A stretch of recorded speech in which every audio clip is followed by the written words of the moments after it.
Hey everybody, it's Swankivy again, and I'm back with my new asexuality interview series. So we are interviewing some different aces in the community who have graciously volunteered to be part of the series. And today I have Destiny on the channel, and I will let Destiny do an introduction. Hi, I'm Destiny. I'm 28-year-old female living in Maryland and have a lot of interests that correlate with my asexual identity, and I'm glad to be here. Yay. I really appreciate you coming on. So I would like to know, can I ask you a little bit about stuff that you are involved in the asexual community? What do you do ace-wise? I'm very relatively new to it. I go to asexual meetups whenever I can. There's Asexuals of the Mid-Atlantic, Baltimore chapter, so I go to that. And that's pretty much my involvement, besides reading stuff online and on YouTube. I'm somewhat involved with Facebook, but I have so many interests that it's just I get on there whenever I can, kind of thing. I'm really new to it. I figured I was asexual about a year ago. Oh, okay. Yeah, I'd love to know a little more about your history, like figuring out your ace and your discovery story. So I always, kind of in the back of my mind, knew that I had no sexual attraction. I thought, well, at first, like, maybe it's my vision because I'm visually impaired. Maybe it's my, for the longest time, I just thought that I just didn't want to have sex until marriage. And that's what I would tell people. And then over time, I realized when I would get into a good relationship with them, it's like, I have no interest at all. And I was talking to some people on a Discord I'm part of, venting about this situation with this guy or whatever. I figured the whole thing was like, maybe you're asexual. Have you looked into that? And I was like, I didn't even know about it. I think I might have heard it somewhere, but he told me what it was about, and he told me that I think he was demi. So I started looking into it, and it was really eye-opening. Went through Evelyn, Asexual Visibility and Education Network, and I think I found your YouTube channel through them, either that or YouTube searching, one or the others. Probably it's been a while, but I really figured out, man, this is me. And huge rabbit hole of discovery. Still trying to figure out my romantic orientation. I feel like I might have romantic interest, but I just gotta explore it more. But yeah, that's my whole spiel. Oh, okay. So you're still kind of questioning how do you feel toward other genders and whether you might want to have a romantic relationship at all? Yeah. Okay. I feel like I do have interest, but romantic attraction, and through talking to other people in my family about what it means to be romantically attracted to someone, I feel like I might have had two people in my life that I felt that way towards, but I'm still trying to figure it all out. Yeah. I think if it is romantic, what I've experienced, I would be more on the demi-romantic side because it doesn't happen right away. Ah. It happens when I'm get close friendships, and not all close friendships. It's very few, so that's why I'm thinking it might be demi. Oh, okay. So it's pretty rare. Have you noticed any kind of patterns regarding what genders you get attracted to? I've had one male and one female. Mm-hmm. So I figure it's probably bi. Mm-hmm. I haven't had any experience with any trans or non-binaries, but I've had, so it might be pan romantic. I'm not sure, but that's all I really know at this moment. Mm-hmm. I used to think it was just guys because straight being the default or whatever, but Yeah, relatable. Yeah, I see. So there's just not really that many experiences to nail down a pattern yet anyway. exactly. Not at all. And thankfully, my family's been very accepting. My mom, she's cool with it. My granny's really cool with it. And my Uncle Tom, he's my dad's half brother, and we're the same age. We live together now. And we lived together when this first started too, but it was with his dad. dad and his mom. But yeah, he's been really accepting of it as well and really helping me look. He's been the one like asking me questions to think deeper about it, like about my romantic interests and stuff like that, because I've been wondering. But it's actually was pretty cool to talk to him about it and like have someone to talk to about it that's close to me. So that's pretty cool. I see. And then my best friend Jake is really accepting too. Those are my granny, my Uncle Tom, and my best friend Jake are like the most like, and my friend Carrie. But I don't know, my granny, Tom, and Jake are on a level of their own. Okay. So you decided that as soon as you started figuring this out yourself, you decided that you would include all of those people in kind of a getting to know this about you. Did you feel like there was a coming out you had to do, or was it just more gradual? It was kind of a coming out. I'm pretty open about everything, so it was Sounds like I'm a very open person, so it was easy to come out to them. My friend Jake was a later coming out experience. He happened, actually it was more than a year ago, because he had I didn't meet him until I was already partially through this process. Uh-huh. So so I got to tell him about it, and he was really accepting as well, which felt really good. Mm-hmm. That's wonderful. It's nice that you didn't have a lot of pushback from people in your life. No, mainly people that I just wind up meeting down the road. Like I've been meeting some of Tom's friends and some other people, and some people are just like hard to accept me as it is because of my disability, but then they ask a lot of questions about my asexual identity, and I'm really open about it. So it's kind of like I'm used to answering people's questions kind of thing. But I'm always worried I'm going to get something wrong. Yeah. Well, it sounds like you have a lot of you have a very easy way of speaking with, at least with me, and you seem really open about you're not trying to hold anything back. It seems like, when we were talking about what we were going to discuss in the interview, you had said that you do other forms of activism as well. Yeah, they're also kind of more beginning of my journey too. I've really gotten into fat activism or size acceptance. There's different words for it. Mm-hmm. Body positivity is a watered down version of it. Yeah. And that recently came about within like 2 months, and I've just fell down that rabbit hole as well, and I'm really finding a lot of hope and joy in it. It's getting me to come out of my shell even more and like get back into being who I want to be, finding joyful movement and fun things like that. And there's other things, some semi-related to fat activism that I'm into as well. So it's a really interesting personal progress. Want to get more into actually doing some of the activism work. I just don't know where it fit yet. Yeah. But that's my kind of journey. Yeah, I'm really interested in how those two things kind of go together, because, unfortunately, people tend to use the word fat as if it is automatically an insult. It's something you'd never want to be. And then it's also desexualizing as an insult, sort of. Yeah. So, it's almost like if you are an ace person who is also fat, people will say, oh, that's the reason, or they'll invalidate you because of it. Oh, yeah. I haven't experienced that too much personally, but I totally get that. But that's why I want to get involved, to show that, okay, like this is also what asexual looks like. Yeah. And put there are fat people out there, or people in larger bodies, I use them interchangeably, out there who, love sex and are very sexual. And I'm happy for them. And I'm happy for you, whether or not you're sexualized too.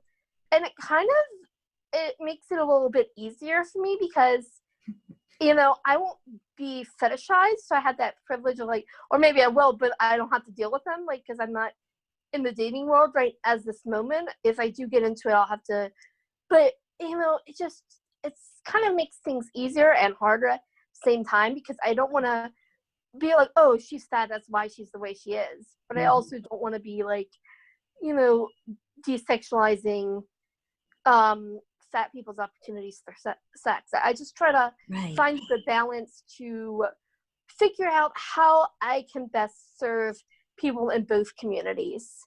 Like, you know, and try to bring as many other people's experiences as I can into my virtual space. So like a lot of times on Twitter, I'll retweet other asexual people, and I'll retweet other fat activists, because I want other people's voices to be heard besides mine.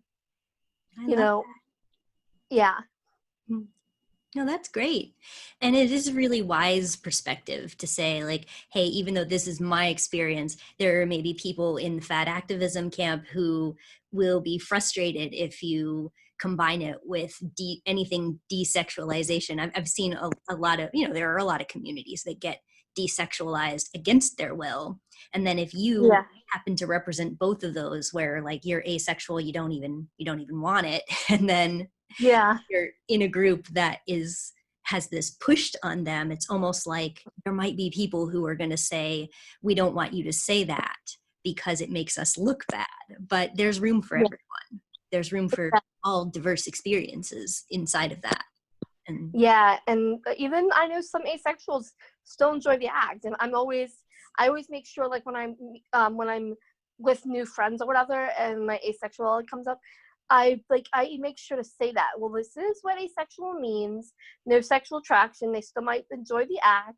I tried it, but this is my experience, so I differentiate, because that's one of my most important things, is I don't want my experience to be generalized onto people in any community, because I am different. Like, I have 3 marginalized identities that come together, or maybe not come together, but can make things hard to don't use me as general rule, is like what I try to tell people.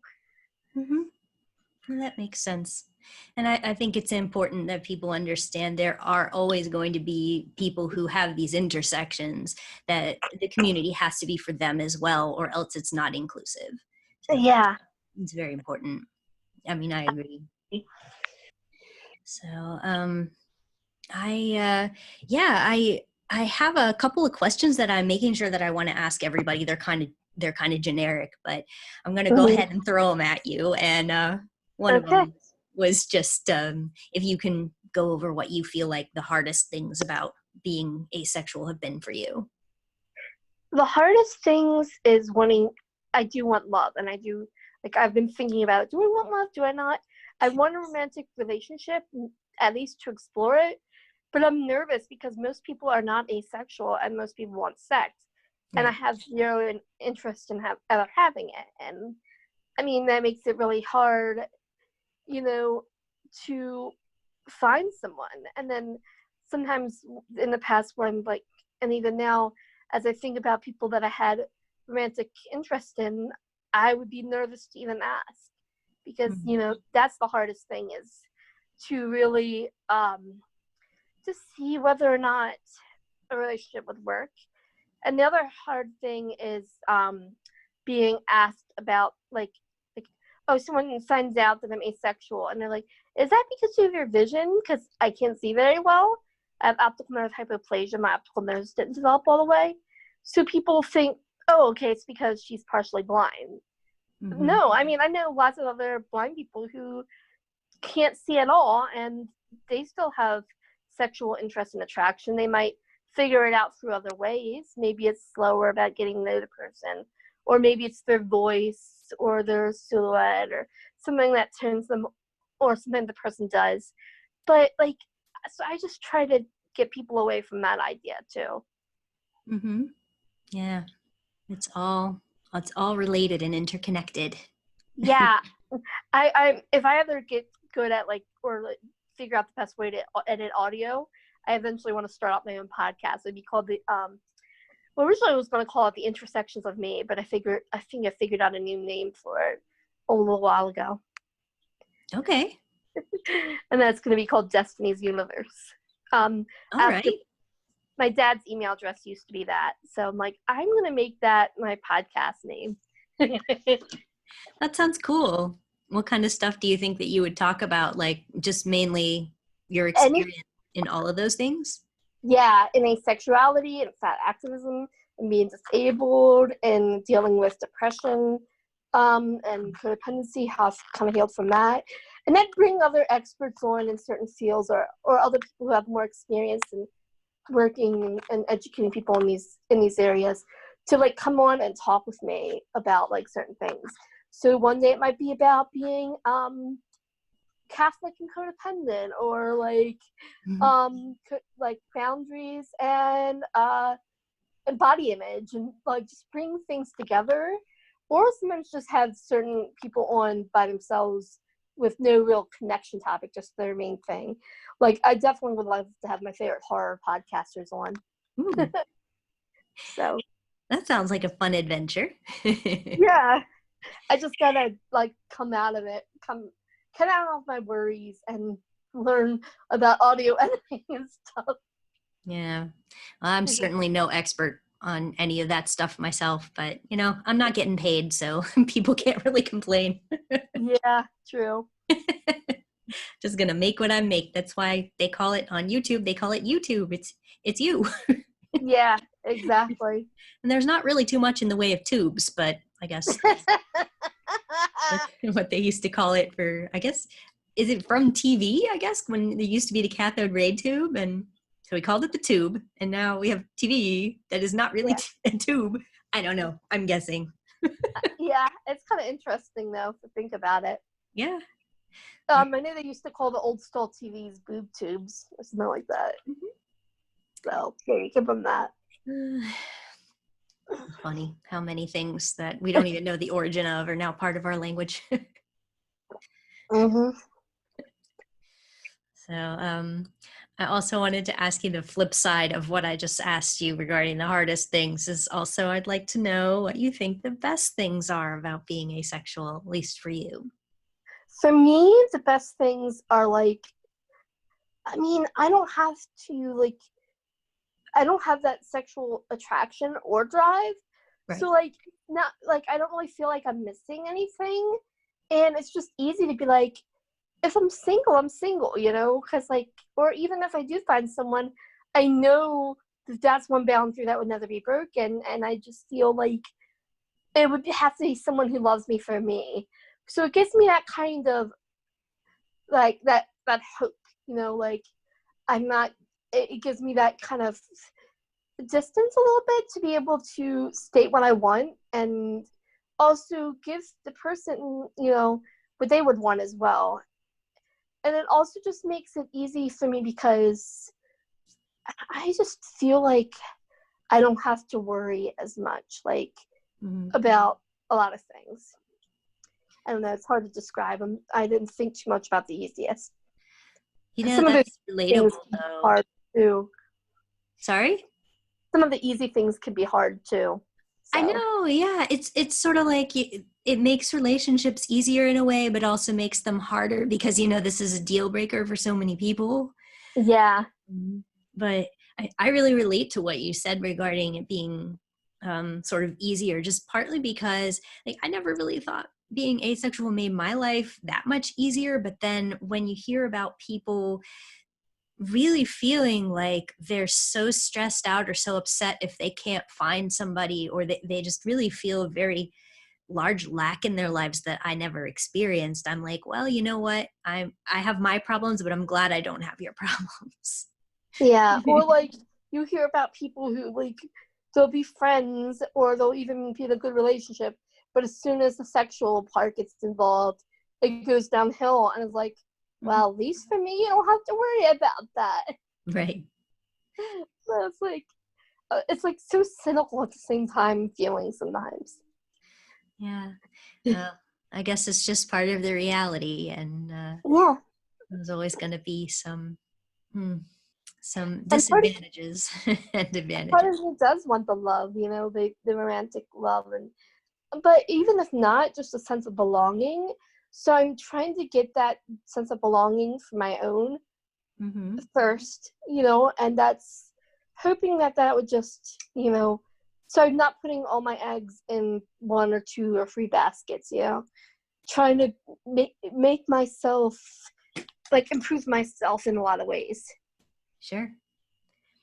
Well, that's good. And I like what you said regarding that, if somebody's with you, they like you for you, that they're not just, oh, well, that person will do, I just want somebody, and they're Mhm. fulfilling some need.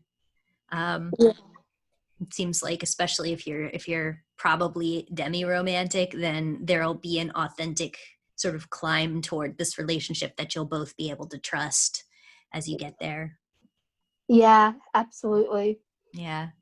A lot of times with us, we're, not really in a rush, even if we want a relationship, because we really want it to be something that doesn't have deal breakers for us. Yeah, Mm, exactly. And it makes it easy in that way. yeah. And then,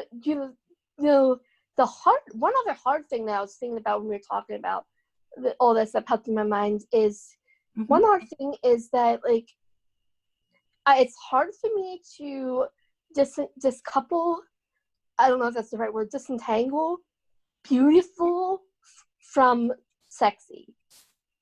Beautiful from sexy. Oh, yeah. I could see Like, what. not for me. Like, it's easy for me to discouple that because Mm-hmm. I don't find anyone sexy. But, like, when I hear other people call me beautiful, like, that's what pops in my mind. And it makes it hard to, well, it's always been hard to accept compliments too, but beautiful from sexy, it just feels like I need to discouple them and own the idea that I am beautiful. Right. So that's just something new I just thought of. Yeah. Oh, I like that observation too. I used to, you know, similarly, as an aromantic person, I feel like the word love is a difficult subject for me, because I love people very easily, but I know that I don't mean the same thing as they do Yeah. when I say love. And so I have definitely been through with some people a level of frustration that they use this language, and I know that they're not using it to mean what I mean when I say it. And I don't want them to tell me, I don't want to not love. I don't want them to not love me, but I get uncomfortable when I know they mean something else. And, how do you Yeah. talk about that when people are experiencing different things, but they're both calling it love? Yeah. It's hard. Mm-hmm. It kind of is interesting. And then plus, for me, love can mean so many things. Yeah.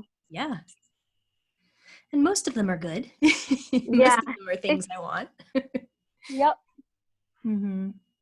I understand that. Hmm. Yeah. So, um, if you don't have any more on either of those subjects, I'll ask you something kind of based on something else that you said earlier. You Go mentioned. for it. All right. You mentioned a reference to your Catholic faith and your upbringing, and I'm interested in kind of how that's influenced you, what parts you embrace, what you don't embrace, how that ties in for you. I embrace the beliefs in the sacraments Mm-hmm. and the Christian faith. I don't embrace the political views for the most part. I I see. am kind of pro-life because I believe all life is worth living and being able to live. But I'm still trying to figure out exactly where I fall on that spectrum, Mm-hmm. because as I'm looking at it, it's like I don't want abortions to happen, but at the same time, I would rather them happen in a safe environment to keep the women safe from being oppressed Mm-hmm. or from being hurt. Because if they become illegal, that's kind of where I fall. I'm still trying to think about exactly where I fall on that. And then, but like, I believe in gay marriage. I believe that anyone should be able to marry if they want to. I don't believe in a lot of their liberal views, and I don't let my feelings about abortion get into my political views, because I rather have someone as progressive as possible for the other reasons, for the social justice issues. So that's kind of where I fall in the things. I I'm still kind of learning because I was kind of like brought up laxly Catholic. My mom never went to church or anything. It was my grandmother who took me. And for me, being at church with my granny was a place of peace, because my family was really dysfunctional. And I just wanted to be around her. So being at church with her was my peaceful place. Sometimes at home, too, until she got with her newest husband. And then if he's around, he'll mutter things under his breath towards me once in a while and stuff like that. So not always the most comfortable unless we're driving around or we're at church together or like we're in her room watching TV together, because it's a small house and I don't want to be like up close to her because that would be close to him and other things too. I'm trying to unpack that, but basically that's my whole story with the Catholic thing. Mm-hmm. I know that in Catholicism, there's this real emphasis on like purity and virginity and stuff until you get married. Like a lot of faiths or threads that want you to have this specific belief about when sex is okay, and it's generally accepted during marriage, and that's when you're supposed to do it. I don't know where I fell at that yet. At first, I believed in that. Mm-hmm. I thought that was why I wasn't wanting to have sex. Mm-hmm. Until I learned about asexuality. So like, I've moved away from that now. And I actually was listening to a podcast. They were talking about virginity, and I kind of agree that virginity is a construct in some ways, because like, I mean, the ways people used to look for virginity, they can happen, for women with just riding a bike or something, like. It's true. So, I mean, yeah, it's made me kind of open up about that. So that's another belief that I'm, kind of let go of, and stuff like that. I also attended a free virtual conference, and their views on sexuality, I really have a hard time with Catholic views on sexuality, and it's something I'm really considering. Like, and do I fall completely into the Catholic thing? But I feel like the way they do Mass and the way they do the sacraments, I think the sacraments are extremely important. It helps me connect to the church. So I want to keep my Catholic faith. I just want to get more involved with progressive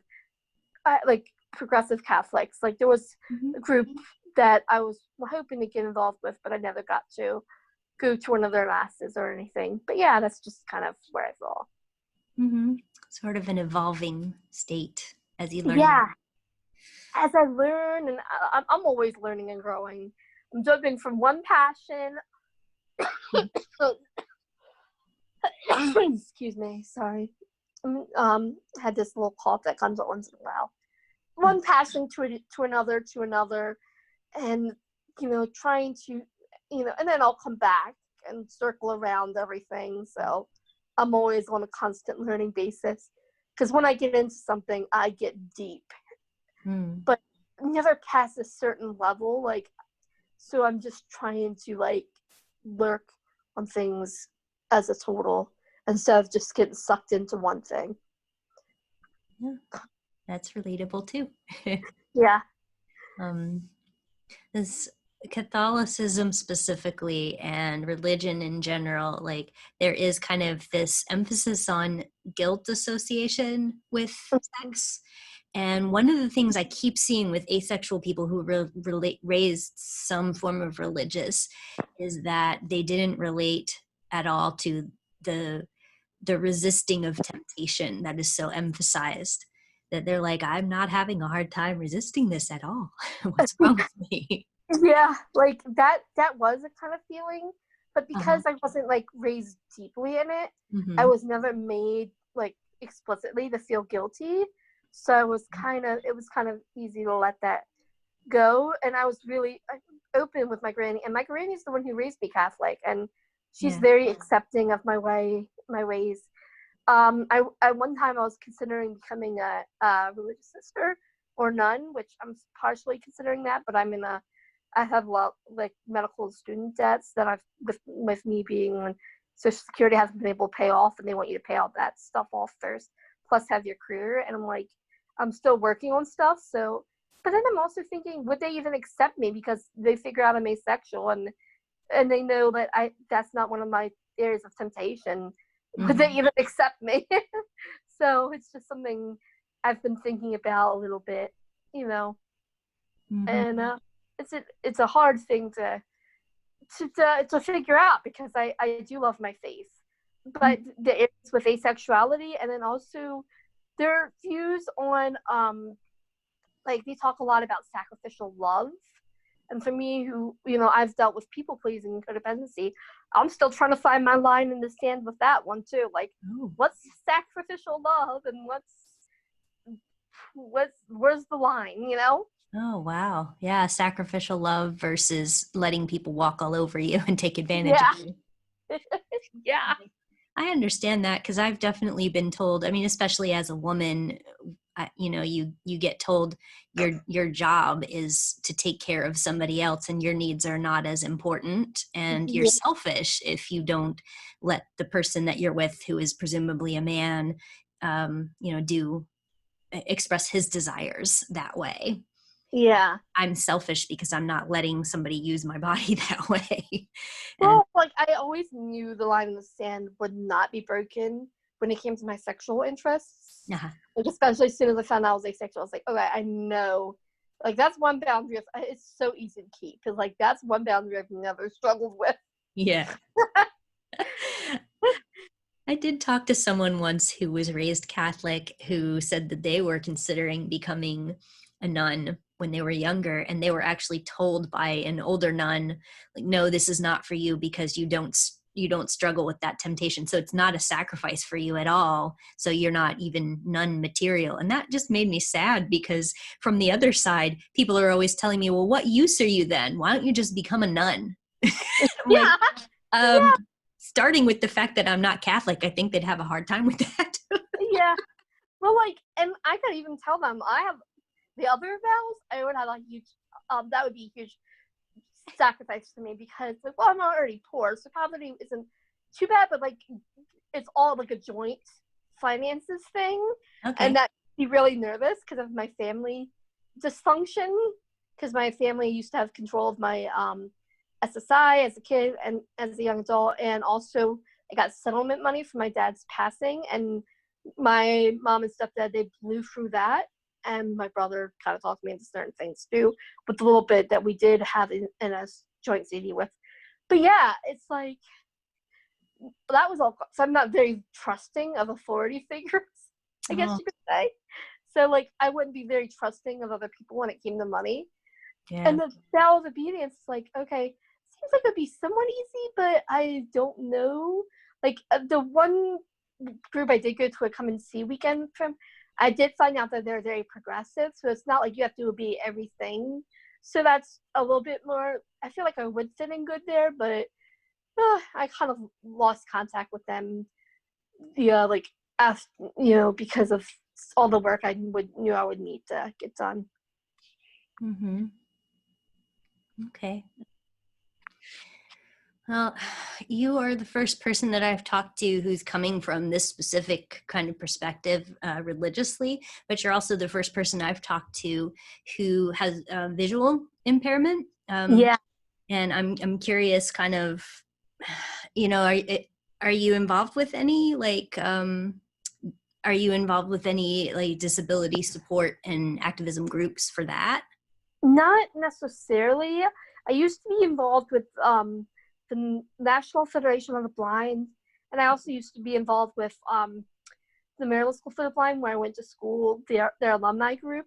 But I kind of fell out of going to the National Federation chapters because, first of all, it was some good. I never knew who's there, and I've went through a lot of things with certain people that I just wasn't sure if they were going to be there or not, and I was too nervous to handle it because some people were kind of backstabbing me in the past. Mainly, then so it's like hard to get myself to want to branch out again and get back involved with the blind community because I know there's a lot of good people I probably haven't even got the chance to meet, but it's just I've had trouble getting back into it. my main areas of activism, like I said, are like online, and then also I've just got involved with a Bernie Sanders political group before his campaign was suspended. So that's kind of my upbringing, like my up and coming work in activism. Okay. Still trying to find a niche and what I can do and all that too. Mm-hmm. So we kind of touched on it a little bit with the descriptions of the intersections and stuff, but do you have anything else to add kind of about the any challenges that you've had regarding the intersection of being asexual with being a blind person and people perceiving disability and desexualizing and all of that stuff? Just like some people are like, oh, okay, that makes sense. And some people are like, is it because your vision? And then I have to go into like description mode of like, don't take me as a generalization of the blind community, because Right. I know blind people who are a lot more independent than me. I didn't have as much training as I probably could have. I know a lot of blind people just in that way. And in the same way, I know a lot of people who are very sexual. Like, Right. I had an old friend who used to be horny all the time. So yeah. I think, and one of the really disappointing things that I've seen in kind of the mainstream ACE community is that they're just like, we're not disabled. Don't see it as a disability, and asexuality isn't a disability, but it's wrong to say that ACEs aren't disabled because some of us are. And so like you were saying, all of this is kind of integrated into who you are, who you become. So you can't necessarily say, well, this is completely separate from this, and this is completely separate from this, and they're not interrelated in who I became. It's like, it's okay if they are relating in your whole person. I think they are kind of related because sexual attraction is also kind of about looks, and at least in the mainstream it would be. And I still find people aesthetically pleasing, but I never used to admit that, because if someone was like, well, what about that person, does he look nice, does she look nice, I'd be like, oh, they look okay. That would be my canned response until I figured out asexual, because I didn't want people to think that because I thought they looked beautiful that they looked sexy, right? Like that I wanted to do them or something. So it's like I used to have that canned response of like, oh, everyone's beautiful. And I still believe that. But like, for me, it was a lot more canned because I did find certain people more aesthetically pleasing than the rest. But I didn't let that define how I dealt with a person. They were aesthetically pleasing and another person wasn't as aesthetically pleasing. I would still talk to them the same way, because looks are like only a very fraction of what I work with. Sure. If you get what I'm saying. Seems legit to me. Yeah. I remember when I first started studying kind of what people's perceptions of us, like mostly they're looking for reasons to tell us that we are not legitimate. They're like looking for something to blame it on. And if you have anything they can blame it on, they will do it. And so there's like a very, very narrow group of people that they will say, okay, I can't find anything wrong with you, so to speak. So maybe for you, I'll accept asexuality, but for everybody else, I'm going to blame it on disability, or blame it on, I think they can't get a man, or that they have a hormones. Yeah, the hormone problem. But when I was, go ahead. Sorry. That just got me excited because like I do have hormone problems. I live estrogen and progesterone, but I took medicines for it. Made me got my period. It was the worst. But I still had no sexual attraction or desire when I was on that for like a year or more. So I can, but at the same time, for some it might, some it is inseparable, some it isn't. So like, that's what I always try to tell people. Right. Yeah. And I think when I was younger, I think this is part of the reason that my activism was as successful as it was, is that I was perceived to not fall into most of those categories where people will say it's because XYZ. And I'm kind of relieved that now that I'm over 40, because I'm 42 now, and people are like, oh, well, you're old. So, we don't think of you as a sexual person anyway. I mean, even though most people don't guess that I'm over 40, but on paper, when you're over 40, they're like, I don't even see you as a sexual creature anymore, and you're probably losing your sex drive anyway. I'm like, I never had it. But I'm kind of excited about being in one of the categories that they're going to write off, because then they can just stop bothering me. Yeah. But unfortunately, the age is increasing now. Like when I was in my 20s, they were like, just wait until you're 30 and you'll be lonely and you'll be sad. And like after I turned 30, it was 40 I was being threatened with. Now it's 50. I'm like, I don't know. I guess I just have to die. Yeah, it's kind of messed up. The way people are sometimes. Yeah, I mean, it And they really want is worth to playing the game. Huh? They want to talk like crap about like, anything who can't accept certain things or like it's outside their worldview, they want to talk down on. They want to, Right. I mean, me getting into that activism and stuff like that, people are like health at every size, which is a paradigm within that says you can be health. It's not you're automatically healthy at every size, but it means you can pursue health behaviors at any size, and it doesn't have to do with weight loss.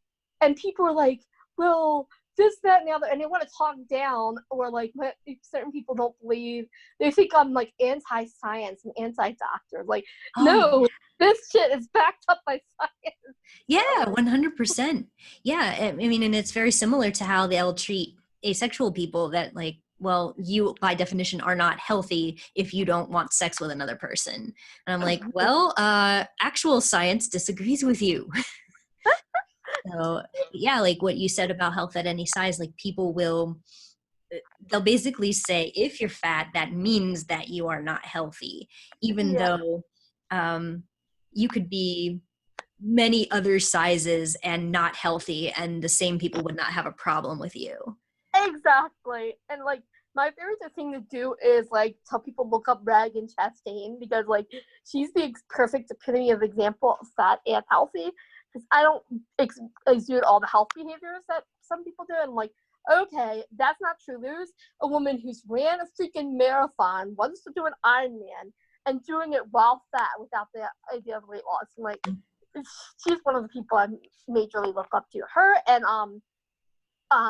there's two others, Jay Nicole Morgan and Amanda Martinez Beck. They're both fat activists, and they do a podcast called Fat and Faithful, which like really blew my mind. So Cool. those are my top three. That's awesome. I like that there are examples of people that destroy those stereotypes, but I'm also just really frustrated that people think they have the right to demand health from everyone, because not everyone can be healthy anyway. So why wouldn't you just respect people? I mean, and of course it's always the body size that they're zooming in on and saying, well, if you look like this, I'm going to suddenly be very concerned about your health.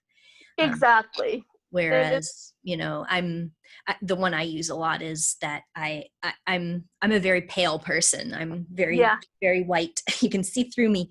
And I live in Florida, and both of my parents have had skin issues, like stuff had to be taken off in case it became cancerous.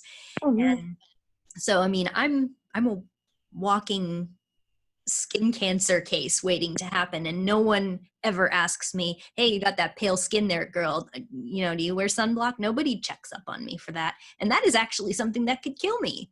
So it's not about health. I mean, I know it never was, but and it's just like, also a lot of people don't understand that correlation does not equals causation. Like in the book Health at Every Size, Linda gets well, now they go by Lindo. It used to be Linda, now it's Linda. Gave an example of baldness being correlated with heart disease, and people aren't telling people who are bald to go grow hair to keep from getting heart disease, but they figured out high testosterone is cause of some people getting bald and also some people getting heart disease.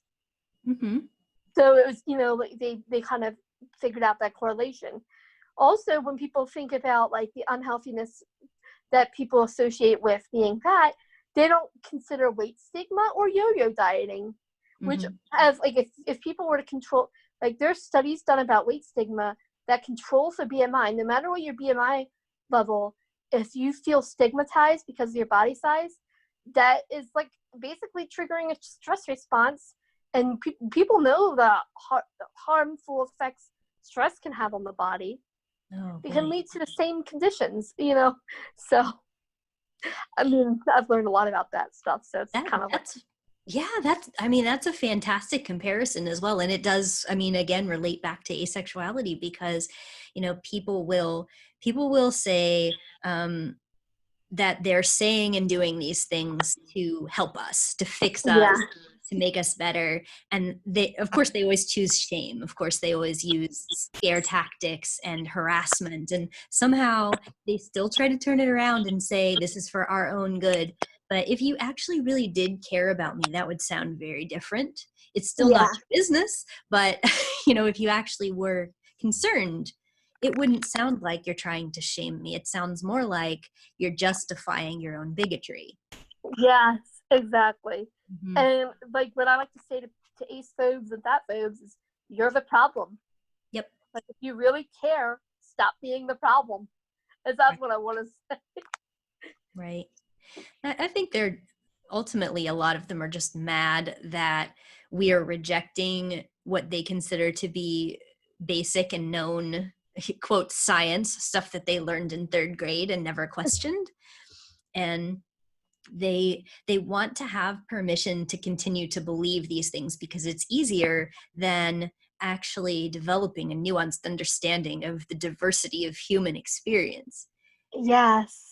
It's so important that you learn to respect other people who have different experiences in the world than you do, and not react to them with, well, you're not like me, so I need to make sure that you feel terrible about that. I need to do something to you to make you get hurt. And if you actually do care about me, like either because you have judgments on my body or my health choices, my food choices, or my sex choices, it's not really that you care about me if you're mostly just not even questioning what effect it has on me if you keep harassing me like that. Yeah, absolutely. And like I know it was all over the place, so I'm glad you were able to bring it back to asexuality. It's just like when I get my things in my mind, they just I really want to hear all of those things, especially since the fat activism and stuff. I can only kind of support it as not a person who's been in the movement for myself. That I want to hear about that, and I want to hear about religious perspectives that do not reflect my background and stuff like that. And that's why I wanted to talk to you, because it really does all integrate into the whole person, and probably a lot of people who see this will relate. So that's good. I'm very happy, and I'm very happy for all the listeners to be tuning in. Yeah. Oh, well, I think this is going to be well received. But I have run out of questions. If you don't have anything you want to add, then this might be where we could wrap it up. No, that's it. I'm very thankful for Okay. everyone. And if, like I said, if anyone wants to like get more info about fat activism, there's and some of these other wheelhouses, there's the book Health at Every Size, or there's podcast Food Psych. And I also mentioned Fat and Faithful and Dances with Fat are my other 3 big wheelhouses. So that's cool. Well, I'd be glad to link those also for anyone. So I'll follow up with you afterwards to make sure that I get the information so people can find it.